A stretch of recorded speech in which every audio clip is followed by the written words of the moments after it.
اللہ الرحمن الرحیم۔ احباب زوکار، میرا آج کا یہ پیغام ان احباب کے لیے بہت بڑا تحفہ ہے جو قرضے کے بوجھ تلے دبے ہوئے ہیں کہ کام کاج ہے کوئی نہیں، ساری رات پریشانی کے اندر گزرتی ہے، دن پریشانی کے اندر گزرتا ہے، اس سوچ بچار کے اندر کہ قرضہ کہاں سے ادا ہوگا۔ اللہ اکبر۔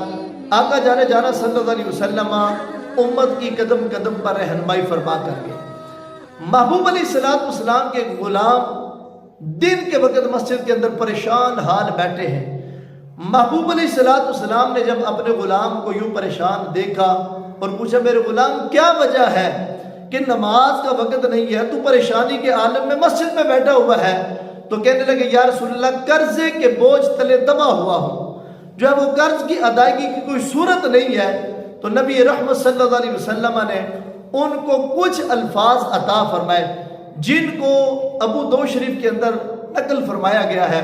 فرمایا، اے میرے غلام، یہ الفاظ 7 مرتبہ صبح کہہ لیا کر اور 7 مرتبہ شام کو۔ فرمایا، جب تو ان الفاظ کو ادا کر لیا کرے گا تو فرمایا اگر تجھ پر روح زمین کے برابر بھی قرضہ ہوا تو اللہ تعالیٰ اس قرضے کو اتار دے گا۔ اب وہ الفاظ کیا ہے؟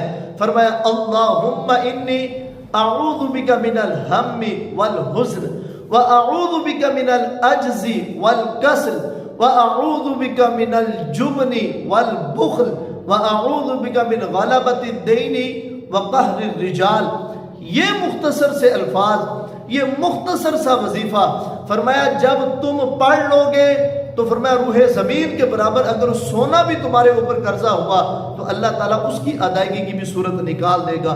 اس لیے اللہ تعالیٰ ہمیں آقا جانے جانا صلی اللہ علیہ وسلم کے بتائے ہوئے اس سنہری وظیفے کو اپنانے اور قرضے کی لعنت سے بچنے کی توفیق عطا فرمائے۔